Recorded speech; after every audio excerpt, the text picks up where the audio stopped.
Assalamualaikum warahmatullahi ta'ala wabarakatuh.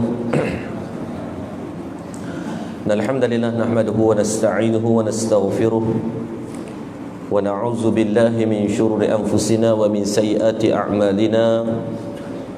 May yahdihillahu fala mudilla lahu wa may yudlil fala hadiya lahu.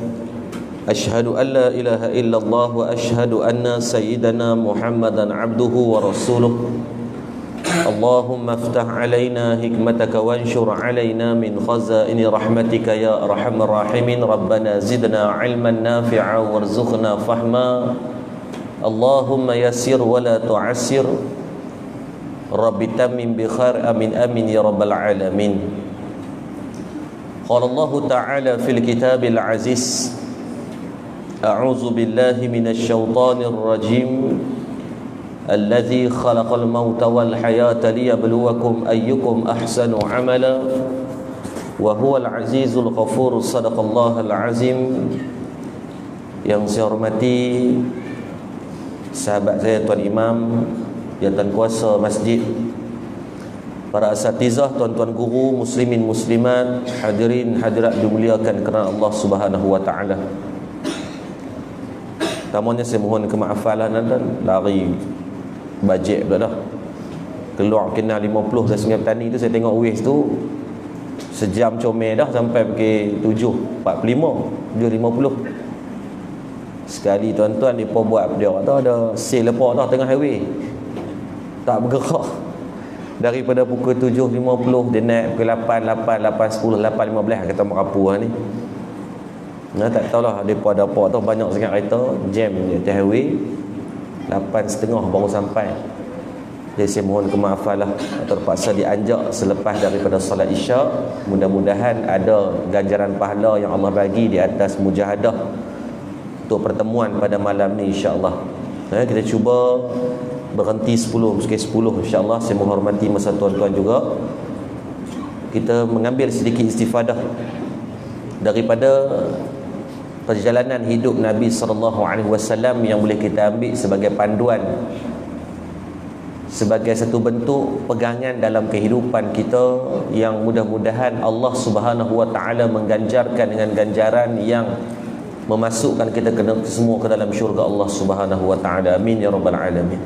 Hadirin muslimin muslimat dirahmati Allah Subhanahu wa taala, malam ni kita mengambil sedikit perbincangan berkaitan kanak-kanak dan masjid. Lalu dalam Maulid Rasul orang cerita tentang sirah Nabi. Malam ni kita buat pelik sikit. Pelik sebab apa? Kita nak menghidupkan kanak-kanak dengan masjid ini, sebab ni di antara benda yang Nabi suka.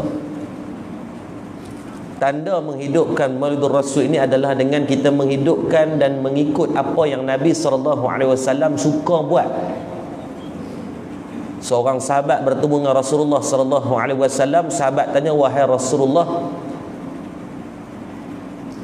mak aku dah meninggal dah, so apa yang aku boleh buat untuk nak ingat pada dia ni, nak kenang pada jasa dia? Apa? Nabi kata, buat apa yang mak kamu suka buat, benda-benda baik lah. Kalau dia buat semua tu, berlaku baiklah dengan orang yang dia baik. Maka tuan-tuan, sunnah Nabi SAW ni terlalu banyak. Saya yakin di antara saya dan tuan-tuan ni banyak yang kita belum buat dan belum tunai pun. Jadi jom kita ambil benda yang saya rasa, saya kira-kira mudah, bukan mudah, yang boleh kita terus laksanakan dalam kehidupan harian. Sebab kebanyakan kita ni duk main masjid dah, cuma kita nak tambah salah satu benda lagi yang Nabi suka. Dulu kali pertama saya jejakkan kaki di tanah Arab di Mesir tahun 2012. Saya habis degree saya di sini, saya buat master di sana. Sampai jadi Mesir,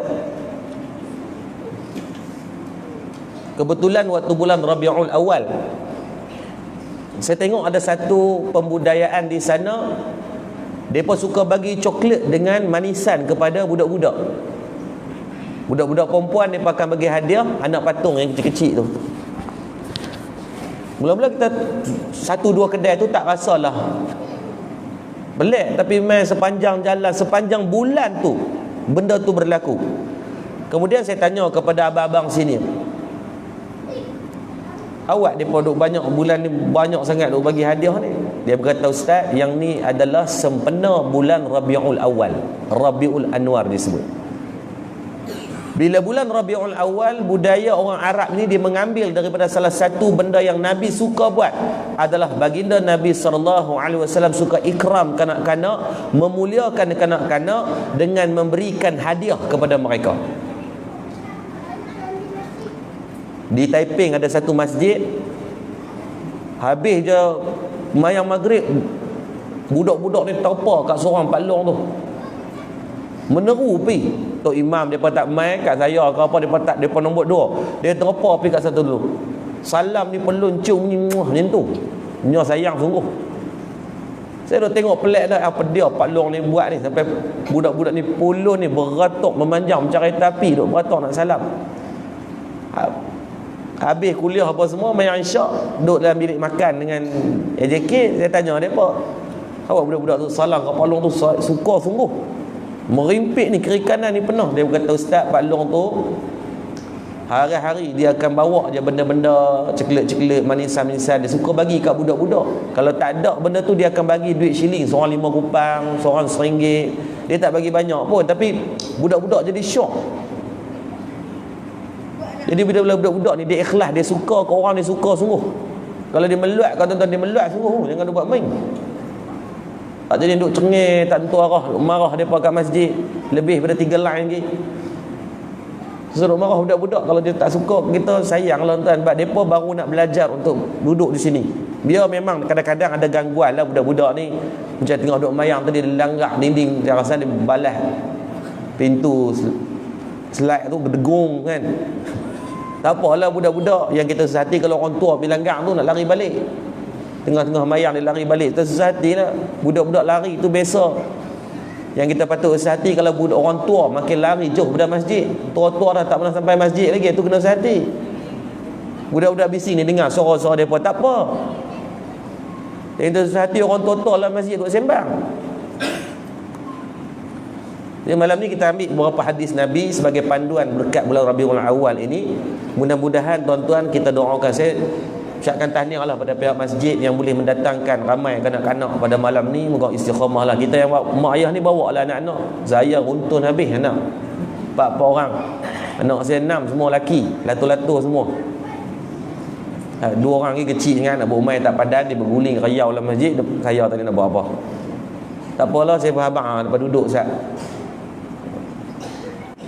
Ambil kebaikan. Baik, yang pertama kita ambil dulu fadilat berkaitan masjid dan masjid tu sendiri. Mai masjid tu dapat fadilat apa? Di dalam beberapa hadis Nabi SAW berkaitan bab masjid ni tuan-tuan terlalu banyak. Kalau kita tengok Nabi SAW sebut di dalam hadis, di antaranya Nabi kata, berikanlah kabar gembira, basyir masyaina fi, berilah kabar gembira kepada orang-orang yang berjalan dalam kegelapan masjid. Pulun duk mai tadi dengan motor, yang mai jalan kaki, yang mai dengan kereta, mai pula tengok-tengok maghrib, daripada ceramah maghrib dia pergi ke isyak, tunggu pula, bebai-bebai pun gagah tunggu juga. Allah Subhanahu wa taala memberikan kabar gembira, kata Nabi SAW, dengan cahaya yang sempurna pada hari kiamat. Ni janji Nabi dah. Dalam hadis yang lain kata Nabi, al-ibadatu fil harji kahijratin ilayya. Orang yang boleh bermujahadah, pulun duk gagah ni, patut waktu maghrib isyak ni dia panggil peak time. Kalau dekat siaran televisyen ni, inilah waktu yang cerita best-best, rancak-rancak ni. Pukul 7, pukul 8 tu drama, tuan-tuan ingat, biasa-biasa. Suamiku abang sotong. Oh tu semua cerita hak. Maklum kalau tak tengok tu, maklum hilang 1/3 nikmat dunia. Jangan dah buat main. Paling tinggi siaran televisyen ni adalah di antara pukul 7 hingga pukul 9. Ini dikeluarkan laporan daripada pihak media ni. Macam tanyalah ustaz, saya secara Jumaat tanyalah ustaz, dia memang dah ada peminat-peminat dia dah. Rating dia sekitar mungkin saya rasa 800,000 ke 1.2 juta. Itu untuk tanyalah ustaz. Tapi yang kata pukul 7 sampai pukul 9 ni, mencecah. Kadang-kadang tu sampai 2 juta orang sekali ganda. Dan itulah di antara waktu maghrib dan isyak yang kita bimbang-bimbang. Di antara bainal maghrib wal isyak itu adalah waktu yang sangat singkat solatnya. Nabi SAW sebut, Nabi kata apa? Yang dikatakan di antara maghrib dengan isyak ataupun waktu-waktu solat ni bukan kata tak semayang, kena tahu.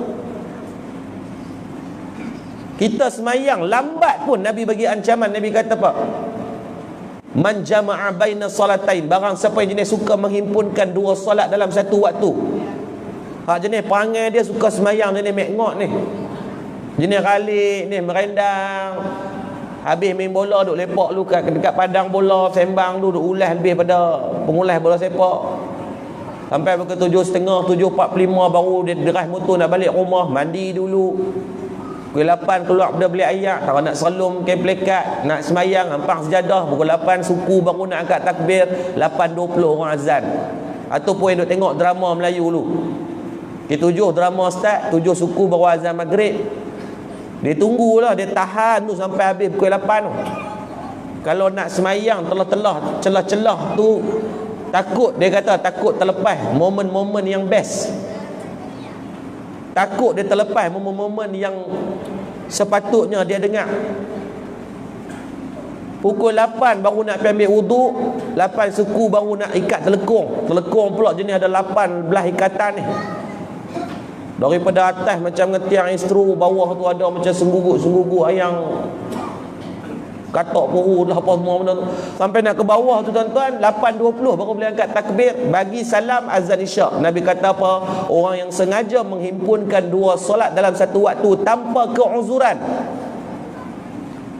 tak ada apa saja, jenis semayang lambat ni, mekngok, dia buat ralik gitu, sebelah kakinya menempa nama dalam neraka Allah. Na'udzubillah. Ni bukan tinggal semayang lah, semayang tapi jenis passion, semayang lambat. Jaga. Sebab tu anjuran Nabi ni minta kita main semayang di masjid. Sebab apa? Nak mengambil fadilat solat pada waktu afdal.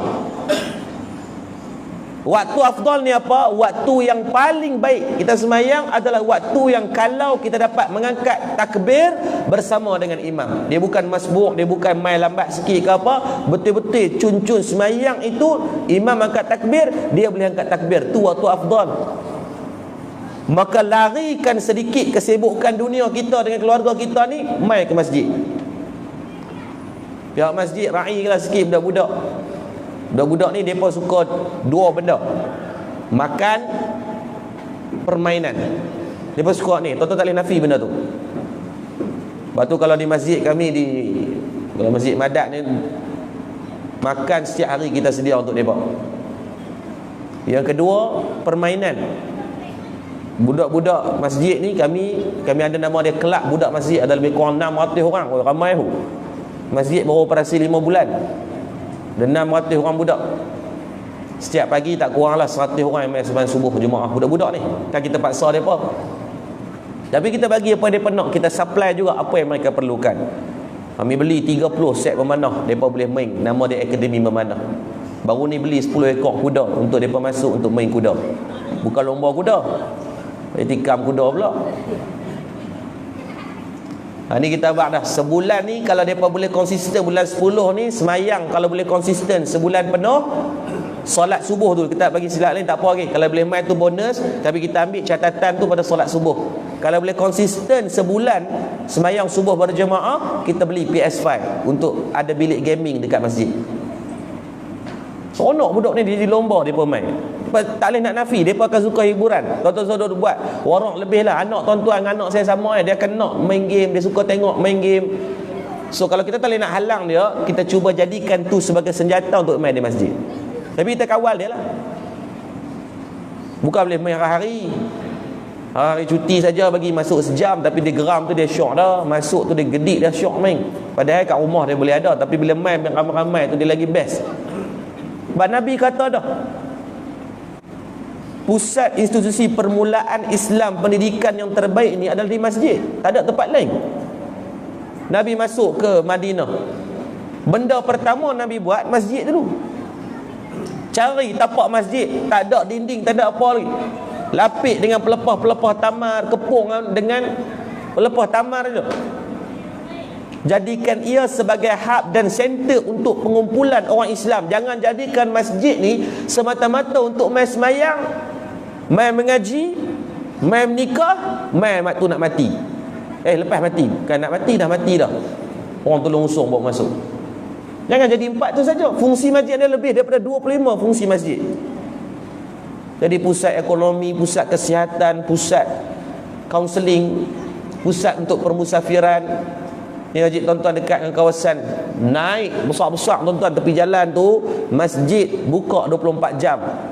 Tuan-tuan takutlah. Apa jadi halangan untuk buka masjid tu? Saya baru ni Majlis Agama Pulau Pinang mai buat lawatan ke masjid saya, Masjid Bushra, 2 masjid di Pemai. Saya tanya kat depa, saya tanya ada tak halangan di Pulau Pinang atau enigmen-enigmen tertentu yang mengatakan bahawa tidak boleh buka masjid berapa jam? Dia kata tak ada masalah. Cuma di atas budi bicara pihak jawatan kuasa dan khariah.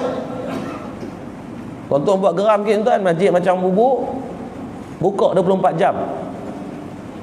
Tuan-tuan nak bangkitkan isu apa? Isu keselamatan atau kecurian. Tuan-tuan tahu tak fakta nak? Fakta.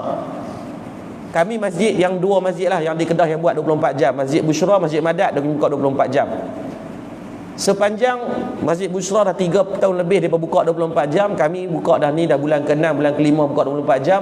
Belum berlaku apa-apa kecurian. Tuan-tuan tahu tak? Fakta dikeluarkan daripada Jabatan Agama Islam, masjid yang tutup ni lagi banyak kena curi. Kita duk takut ni orang main balas tabung, orang main duk balas PA system, orang main cabut segala bentuk benda TV apa semua ni. Masjid yang tutup tu lagi berpotensi untuk dicuri. Dia macam rumah lah tuan-tuan. Rumah bila ada orang, pencuri masuk tak? Tak masuk. Bila pencuri nak masuk? Bila tak ada orang. Sebab tu ketika Nabi SAW duduk di bumi Madinah Al-Munawwarah, ketika mana mendapat je tapak Masjid Nabawi, Nabi buka sepanjang masa sehingga adanya dikenali sebagai Darus Sufa di masjid itu. Apa makna Darus Sufa? Tempat untuk orang mai, tempat untuk orang mengambil faedah kepelbagaian bentuk benda duk ada kat masjid. Orang musafir boleh tumpang, orang miskin boleh mai tumpang berteduh, orang kaya boleh tumpang untuk berbakti. Mereka tahu kat mana mereka nak pi. Ada makanan lebih sikit, pi kat masjid tengok siapa yang tak makan lagi, mai kami hidang makanan. Tu dia jadi centralized. Ini kadang-kadang kita ada lebihan tu tapi tak tahu nak menyampai ke mana. Dia jadi tempat coordination tuan. Sayanglah kalau kita tak hidupkan fungsi. Kita suruh takut tuan. Betul tak bohong sikit abuk kan. Tabung kami tak kat luar pun tak ada orang balas. Buat pencuri biar mati habis. Dia kata apa? Pekat taubat habis ke apa? Alhamdulillah lah. Masjid Bushra tu tak tepi jalan tu tabung. Dia buat drive thru sedekah. Boleh buat. So, cantik ni masjid tuan-tuan tadi. Masjid macam bu ni pernah mai dah dulu lama 7-8 tahun lepas. Ni makmur ni tuan, alhamdulillah. Dengan kemakmuran ini hidupkan buat. Suruh takut. Duit ni jangan duk bimbang. Tapi bimbang kalau kerja duk simpan duit. Demi Allah lah akaun kami tak ada duit. Kemarin buat kenduri 4,000 orang makan kemarin. Jemaah yang main duha, kuliah duha, kemarin ada 18 biji bas main ziarah. Kemarin saja. Hari ni ada 3 biji bas. Sabtu nak main ni 30 biji bas. Dah confirm nak main. Main masjid. Tak apalah biar depa main. Ada yang main nak ambil gambar, tak apalah, orang kata ustaz ada masjid jadi tempat ambil gambar. Lebih baik dia main ambil gambar kat masjid daripada pergi tempat merapu. Kalau dia pergi kat tempat merapu, dia tak ada limit dah. Dia kira main balas, dia nak menerak, dia nak berguling. Tapi bila dia main masjid ni tuan-tuan, kita buat zoom untuk aurat kita, abang hormati kawasan masjid. Dia main tu, dia daripada menerap sikit dia pun malu. Kalau kat tempat lain dia guling-guling macam cerita Hindustan tu. Kalau kita tengok, ui takut. Tapi bila dia main masjid tu dia senonoh lah sikit. Tak adalah macam hantu raya sangat. Aduh kata masjid, tarbiyah masjid ni bukan pada percakapan. Tempat dan kemuliaan tu Allah bagi izzah untuk siapa main dia jadi senonoh sikit. Pupu kita contohnya tak pakai tudung. Bila nak main majlis nuri atau hari nikah buat kat masjid, dia serumbung juga kain kepala tu macam hantu kat limau. Walaupun sebelum ni dia tak pernah buat pun macam tu, tapi masjid ada orang abang ada tak? Tak payah abang. Yang kata izzah masjid ni, yang kata Allah abang dah, masjid ni bukan rumah kita, rumah Allah. Maka Allah menjaga kemuliaannya seperti mana Allah menjaga Al-Quran. Orientalis barat ni duk buat macam-macam kajian macam mana nak rosakkan Islam ni, maka jauhkan daripada masjid. Budak-budak sampai tak tahu langsung nak main masjid, tanya ke kiblat pun tak tahu. Ini bahaya. Tapi ni boleh hidup dah ni, ada anak-anak muda, ada kanak-kanak perkemas bagi elok je. Tak suruh takutlah tu ustaz, payahlah kalau kami buka 24 jam sekali orang hilang ke apa. Kami dah abang dah, 2 masjid ni tak ada hilang lagi. Tak apalah kalau nak berlaku juga kita buat prevent dia. Di masjid kami ambil je guard jaga. 24 jam ada guard. Guard dalam masjid seorang, guard di luar masjid seorang. Janganlah ambil seorang je guard. Yang tu main tokok dia tengah malam ke apa, dia pun takut. Dan untuk keselamatan dia juga, kadang-kadang kita pun takut berlaku apa-apa kan, main dia seorang. Lepas tu jangan ambil guard hak umur 80. Pada guard pun nak ligan orang pun tak boleh dia. Main masjid ni kadang silap jaga masjid lain, mata tak nampak. Kita kata awak tak masuk kerja lagi, dah masuk dah pukul 9 tadi ni, tak nampak pun duduk kat mana. Ni duduk dekat kursi biasa, tu cari tak jumpa lah, pergi masjid kampung belah. Cari yang muda-muda ni, ramai anak muda. Jangan cari hak tepi pula. Cari gad pun isap gam juga. Memang dia duduk balas. Banyak ni anak kharas tuan-tuan ni, orang manusia-manusia yang baik, ramai ambil bagi dia kerja. Tuan-tuan tahu dah, di Malaysia ada 6,618 masjid official di bawah JAKIM, Jabatan Agama Islam Kemajuan Islam Malaysia. Ada 17,000 surau. Kita mengandaikanlah kalaulah 6,000 masjid ni memainkan peranan fungsi je 24 jam, buka 24 jam. Soal orang nak singgah tak singgah nombor 2, tetapi memainkan peranan itu dulu.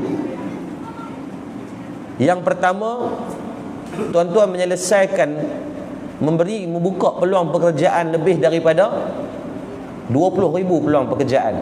Alah gad-gad ni. Gad ni tuan-tuan biasanya kaya ke orang susah? Pernah tengok gad naik kereta Ferrari? Tak ada. Gad ni biasa orang susah dalam kampung kita tu kita cari. Kalau kata kita buka lah satu masjid 3 peluang pekerjaan untuk gad-gad ni, security gad ni. Gaji bagilah minimum 1,500 kat depa, buat caruman sok-sok ke WSP, insya-Allah masjid takkan miskin pun. Sebulan sekitar 5,500 ya kita akan habis untuk mereka. Tapi mereka ada keluarga yang dapat memberikan saraan dan prasarana kepada satu keluarga. Okeylah tu. Mana ada masjid declare bankrupt lagi? Tuan-tuan tahu tak, aliran duit masjid ni lagi disimpan lagi susah masuk. Lagi simpan lagi susah masuk, lagi dibelanjakan lagi Allah akan datangkan. Ni tuan-tuan tanya mana-mana masjid. Masjid ni beza dengan dulu, kalau mungkin kurang diimarahkan. Sekarang selalu diimarah buat program. Ada masjid kurang duit? Tak ada. Allah akan tambah. Kalau bukan daripada poket kita pun mai poket orang. Kita pun pening kuliah duha kemarin sampai 20-30 ribu kutipan kuliah duha. 30 ribu kutipan pening tu. Mai mana tahu duit? Allah hadirkan, tersuruh takut. Sebab tu yang kata kelebihan masjid dengan manusia ni adalah dari fungsi pengimarahan, bukan pada membangunkan semata-mata. Nah, maka kita cuba tengok di antara hadis. Berlaku satu sirah. Seorang sahabat Nabi yang buta. Dia ni hari-hari berusaha untuk pergi ke masjid. Ada satu hadis yang lain, Nabi pernah habaq kat dia untuk sembahyang di rumah. Sebab apa? Takut dari segi susah dia. Hadis kedua disebut Nabi habaq kat dia, kalau kamu ada kemampuan datanglah ke masjid. Dan dia berusaha pergi masjid. Dan pernah satu riwayat menyebut ketika dia datang ke masjid dia jatuh Dia balik ke rumah, dia salin baju, dia berusaha pergi balik ke masjid. Dan hari kedua dan seterusnya dia tak pernah jatuh dah. Kenapa? Ada orang yang duk teman dia. Ni hadis ni panjang riwayat. Bila ditanya siapa yang duk teman dia, itu adalah iblis laknatullah, yang memimpin tangan dia untuk pergi ke masjid setiap hari. Bila ditanya kenapa iblis sanggup buat untuk pimpin tangan orang pergi masjid, dia kata, ketika mana aku melihat kamu jatuh kali pertama untuk menuju ke masjid, kamu balik rumah salin pakaian, kamu kembali menuju ke masjid, ketika itu Allah Subhanahu wa taala mengampunkan dosa-dosa kamu. Maksudnya hang bersusah payah mai nak pergi masjid ni, Allah ampunkan dosa hang. Aku tengok benda tu. Dan dia kata kali kedua, aku tengok hang jatuh ni, hang nak patah balik dah. Dan aku takut kalaulah hang patah balik dengan kesusahan dan jatuh tadi, Allah akan ampunkan keseluruhan penduduk di sini. Dia duk pulun bagi sesat orang, tiba-tiba Allah ampunkan dengan sebab asbab mujahadah orang yang pergi masjid tadi. Maka sebab tu Iblis kata, aku pimpin tangan kamu setiap hari agar tidak berlakunya mujahadah kamu dalam bentuk yang lain. Biar hang pergi masjid seorang dah, orang lain biar jangan. Oh, memang macam tu. Ni hadis sahih ni. Lepas tu kita yang mata elok ni terasa duk buta perut lah, kita usahalah mai usaha doa, ya Allah bagilah sampai mati ni kita boleh untuk berada dalam masjid dengan penuh kebaikan. Sebab bila sebut Maulid Rasul, bulan kelahiran Nabi ni, apa benda kita nak boleh ikut ni? Apa model kita nak bawa? Tuan-tuan, kalau nak banding dari segi amalan sedekah kita, banyak tak? Tak banyak sedekah saya dengan tuan-tuan, saya rasa. Kita sanggup beli rumah 400-500 ribu, belum tentu kita mampu bersedekah 400-500 ribu. Kita boleh beli kenderaan, saya purchase 9 tahun hutang dengan bank, setiap bulan takkan missnya untuk kita bayar. Tapi nescaya tuan-tuan, tak mampu kita buat ikatan untuk sedekah selama 9 tahun tanpa miss pada setiap bulan. Time duit banyak mungkinlah kita mampu untuk bagi. Time duit tak ada tuan-tuan, meloreh kita pun. Maka dalam bab sedekah mungkin tuan-tuan susah nak masuk syurga ni kita. Dalam bab baca Quran, tuan-tuan, jujurlah kita yang ada dalam masjid ni, banyak tak kita baca Quran? Tak, termasuk saya lah, sama lah. Bacaan lain jauh lebih banyak kita baca. Dalam bab apa lagi? Berlaku dalam bab buat amalan, bangun tengah malam, buat tahajud, ada tuan? Oi, dah. Tengok bola dah. Dia pula MU, malam kalah pula, beban.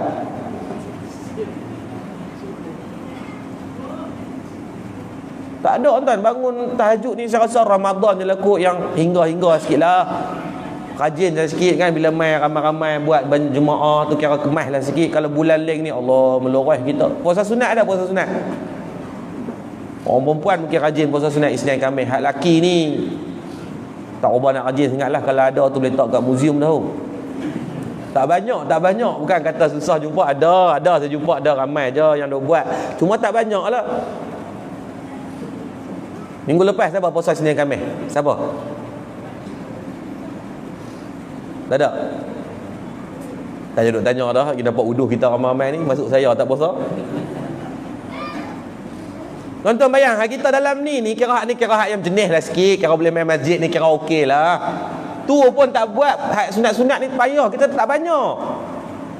Sebab tu doa minta pada Allah, ni ambil pahala boleh main masjid ni pun cantik dah. Tu sunnah yang minta kekal sampai mati. Tu sunnah yang kita harapkan, minta pada Allah, ya Allah ikatlah aku dengan masjid ni sampai mati. Kalau tak larat pun biarlah gagah untuk main juga. Tak boleh main berdiri, main duduk pun tak apa. Yang penting bagi sampai. Tak boleh main duduk menerak pun tak apa, tak ada masalah. Berbaring pun tak ada masalah, asalkan izinkan ya Allah kami ni boleh main. Boleh main. Ni anak-anak muda jangan buat lekeh cerai sangat. Hampa main game tak apa, Free Fire, PUBG, mati duduk balik. Noob lah tak tahu mana pun. Tapi dalam dunia kehidupan sebenar, mati ni dia ada hidup balik. Tapi hidup dalam alam barzah ya, sayanglah. Ambil lah peruntukan sikit masa nak main game, main lepas isyak. Tak dapat chicken dinner, apa pergi beli kat kedai ikan, kedai ayam, beli ayam chicken, bawa balik. Ambil lah manfaat. Kita tengok apa kelebihan di antara kanak-kanak dan masjid pula. Tidak dinafikan ada satu hadis Nabi SAW. di mana larangan Nabi SAW di antara masjid dengan kanak-kanak ini ada perbahasan, dan disebut oleh para ulama, sebahagian ulama mengatakan tidak membenarkan ataupun hukum larangan membawa kanak-kanak ke masjid berdasarkan hadis Nabi SAW, jauhilah masjid kalian daripada anak-anak kecil dan orang gila. Tetapi hadis ini dibincang oleh ulama juga.